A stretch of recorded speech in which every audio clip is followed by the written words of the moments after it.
দর্শক, ইসরায়েলে একটা বড় পরমাণু তৎপরতা দেখা গিয়েছে। স্যাটেলাইট ছবি অনেক কিছু ফাঁস করে দিয়েছে। ডিমোনাতে আসলে কি হচ্ছে, আর ইসরায়েলি সেনারা কি যুদ্ধ থেকে পিছু হটছে, এই দুটো বড় খবর এক এক করে এখন আমি আপনাদের সামনে তুলে ধরব। আপনি দেখছেন এটাই রিয়ালিটি, আর আমি অনুপ বিশ্বাস। দর্শক, বিশ্বাস করুন, আজকের এই দুটো স্টোরি দারুণ রোমাঞ্চকর। দর্শক, ইসরায়েলের গোপন পারমাণবিক রিয়্যাক্টরে বড় সড়ো এখন একটা হালচাল ধরা পড়েছে। ডিমোনায় নতুন কিছু কাঠামো তৈরি করা হচ্ছে। গতকাল 4 সেপ্টেম্বরে আসা খবর অনুযায়ী স্যাটেলাইট ছবিতে ধরা পড়েছে ইসরায়েলের যেই পারমাণবিক অস্ত্র কর্মসূচিকে এতদিন সন্দেহের চোখে ধরা হচ্ছিল, সেই কর্মসূচির মূল কেন্দ্র ডিমোনায় এখন বড় বড় বিল্ডিং তৈরির কাজ খুব জোর কদমে চলছে।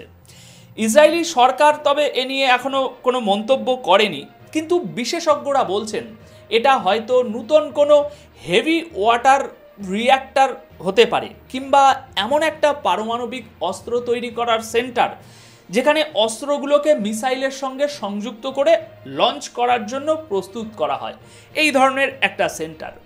দর্শক, শেমন পেরেস নেগেভ পারমাণবিক গবেষণা কেন্দ্রের পাশের স্যাটেলাইট ছবি আবার আরেকটা প্রশ্ন তুলে দিয়েছে।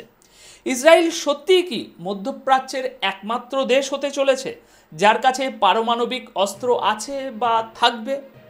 দেখুন, অনেকের ধারণা ইসরায়েলের কাছে বহু পারমাণবিক অস্ত্র আছে, কিন্তু আজ পর্যন্ত এটা স্পষ্টভাবে প্রমাণিত হয়নি। ওরা না কখনো স্বীকার করেছে আর না অস্বীকার করেছে। 7SAT নামের এক গ্রুপের 7 জন এক্সপার্ট স্যাটেলাইট ছবিগুলোর বিশ্লেষণ করেছেন।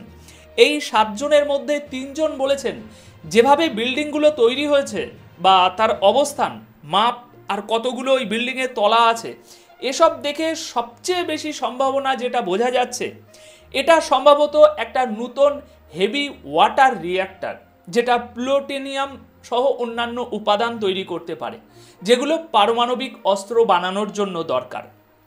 এছাড়াও দর্শক, ওই 7 জনের মধ্যে 4 জন বিশেষজ্ঞ এটাও মেনেছেন যে এটা একটা হেভি ওয়াটার রিয়্যাক্টর হতে পারে।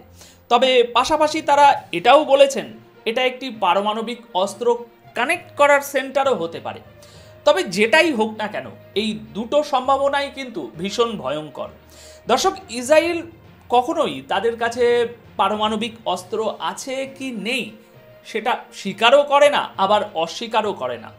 আর আজকের এই নতুন ঘটনা প্রবাহ নিয়ে আমেরিকাও কিন্তু কোনো মন্তব্য করেনি। আমেরিকা এখনো পর্যন্ত চুপ করে আছে। আর এর মানে কিছু তো গন্ডগোল আছেই গুরু। এখন এই নির্মাণ কাজ আন্তর্জাতিক পর্যায়ে বড়সড় একটা বিতর্ক তৈরি করেছে, বিশেষ করে যখন এই জুন মাসেই ইসরায়েল আর আমেরিকা একসাথে ইরানের পারমাণবিক কেন্দ্রগুলোতে বিমান হামলা চালিয়েছিল। কারণ তাদের আশঙ্কা ছিল ইরান ইউরেনিয়াম ব্যবহার করে পারমাণবিক বোমা বানাতে পারে। তাহলে এখন প্রশ্ন উঠছে, ইসরায়েল যদি আগামী কিছুদিনের মধ্যে পারমাণবিক বোমার কোনো পরীক্ষা চালায়, তাহলে সেটা মেনে নেওয়া যাবে কিভাবে? আর সত্যি বলতে এখন তো ওরা সেটা করতেও পারে, আগে যেটা করেনি এখন সেটা করেও ফেলতে পারে। আর এর পিছনে উদ্দেশ্য হলো সারা মধ্যপ্রাচ্যকে ভয় ধরিয়ে রাখা, যেন ওদের ওই যে গ্রেটার ইসরায়েল পরিকল্পনা আছে সেটা বাধাহীনভাবে এগিয়ে যেতে পারে, গাজা থেকে মানুষজনকে তাড়িয়ে দিতে পারে, আর এগুলো নিয়ে কেউ যেন মুখ খুলতেও না পারে। দর্শক, আপনার কি মনে হয় আজকের এই খবর আর স্যাটেলাইট থেকে আসা এই ছবিগুলো সত্যিই শুধু ইরানের জন্য হুমকি, নাকি পুরো অঞ্চলটার জন্যই এক ভয়াবহ বার্তা? আপনার মতামত অবশ্যই জানাবেন। আর এখানে একটা কথা মনে রাখবেন, ইরানের সঙ্গে ইসরায়েলের টেনশন এখন অল টাইম হাই, তুঙ্গে। আর ওদের পরিকল্পনাটাও ভয়ঙ্কর রকম বড়, গ্রেটার ইসরায়েল নিয়ে। দর্শক, এবার চলুন দ্বিতীয় বড় খবরে আসি। ইসরায়েলি সেনারা কি গাজার যুদ্ধ থেকে পালিয়ে যাচ্ছে?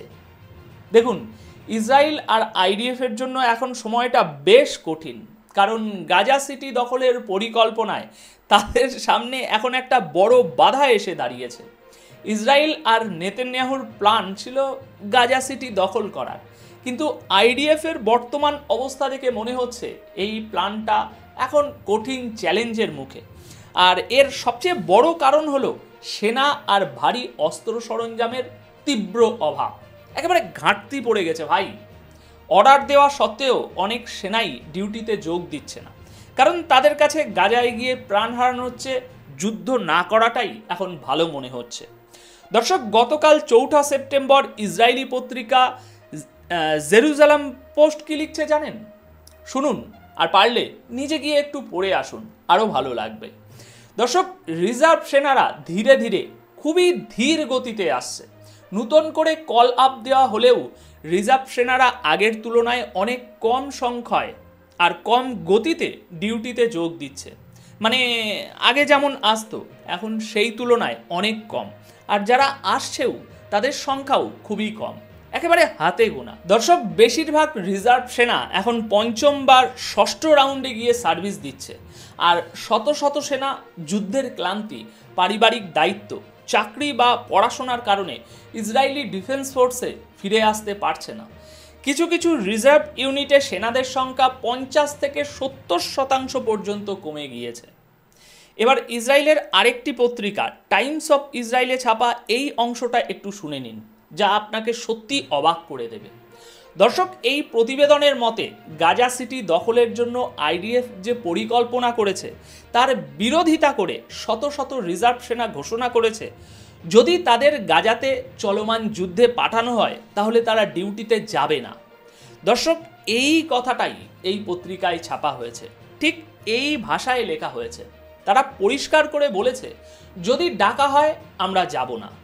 তাই এটা একেবারে সরাসরি সেনাবাহিনীর বিরুদ্ধে বিদ্রোহ। দর্শক, আর এর পিছনের প্রধান কারণ নিজেদের প্রাণ বাঁচানোর ভয়।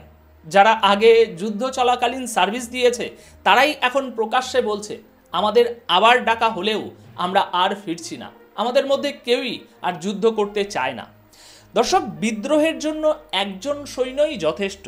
আর এখানে আমরা শত শত ইসরায়েলি সৈনিককে দেখছি, তারা বলছেন আমরা নেতানিয়াহুর এই বেআইনি যুদ্ধে অংশ নিতে রাজি নই। আর এটাকেই আমরা আমাদের দেশের প্রতি দায়িত্ব মনে করে আমাদের নেতাদের কাছে জবাবদিহি চাইছি। এই যুদ্ধ আর সির্ফ যুদ্ধ নেই, এটা এখন অন্য রূপ নিয়েছে।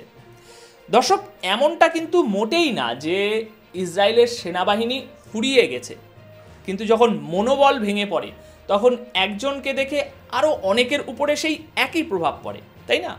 আর যখন কোনো সেনা যুদ্ধ করতে চায় না বা লড়াই থেকে মুখ ফিরিয়ে নেয় তখন ধরে নিতে হবে এটাই সেই প্রথম লক্ষণ, যে লক্ষণটা নেতানিয়াহুর স্থির করা সেই গাজা দখল করার প্ল্যান সেটা বাস্তবায়ন হওয়া সম্ভব নয়, সেটারই প্রথম লক্ষণ। তবে হ্যাঁ, এটাও স্বীকার করতে হবে যে গাজায় হাজার হাজার নয়, লাখ লাখ মানুষ মারা গেছে, গাজা পুরোপুরি ধ্বংস হয়ে গেছে। কিন্তু তবুও প্রশ্ন থেকে যায়, এই সব কিছুর পর ইসরায়েলের হাতে শেষমেশ কি আসবে? সেদিকেই এখন গোটা বিশ্বের নজর রয়েছে। দর্শক, শুধু সেনা নয়, আইডিএফে ভারী মেশিনারিরও এখন ঘাটতি পড়ছে, ওখানেও টানাটানি চলছে। দ্য জেরুজালেম পোস্টের 4 সেপ্টেম্বরের খবরে যেটা বলা হয়েছে সেটা একবার একটু এবার বুঝে নিন। দর্শক, এই মিডিয়া রিপোর্ট অনুযায়ী আইডিএফের কাছে এখন মাত্র অর্ধেক D9 বুলডোজার কাজ করছে, বাকিগুলো গাজায় গিয়ে হয় ধ্বংস হয়ে গেছে, টুকরো টুকরো হয়ে উড়ে গেছে, বা এমন অবস্থায় আছে যে সেগুলো আর মোটেই ব্যবহারযোগ্য নয়।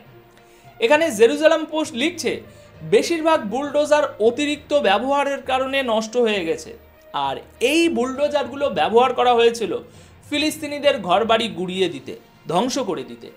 এই অতিরিক্ত ব্যবহারেই বেশিরভাগ বুলডোজার অচল হয়ে গিয়েছে। দর্শক, আমি নই, এটা জেরুজালেম পোস্টের রিপোর্টে বলছে। এখন আইডিএফ ছোট ছোট ডিগার ব্যবহার করছে, যেগুলো শুধু ছোট কাঠামো সরাতে বা ভাঙতে পারে, কিন্তু উঁচু উঁচু যে ভবন সেগুলো ভাঙার কাজে এসব একেবারেই ব্যর্থ। তবে আমাদের নেতানিয়াহুর তো ইচ্ছা গাজাকে একেবারে মাটির সঙ্গে মিশিয়ে দেওয়ার। তাই প্রশ্ন হচ্ছে এবার সেটা কিভাবে সম্ভব হবে?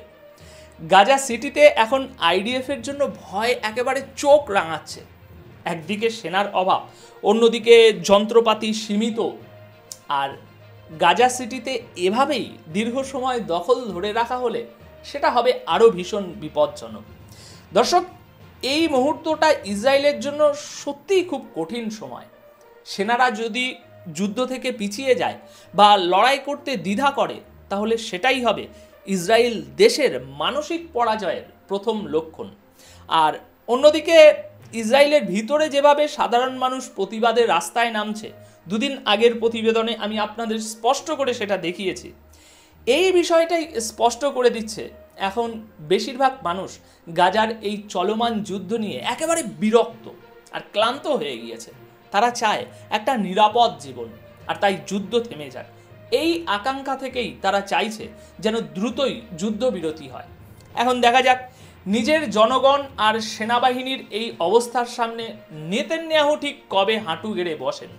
তো দর্শক, এই ছিল আজকের মধ্যপ্রাচ্যের বিশেষ কিছু খবর।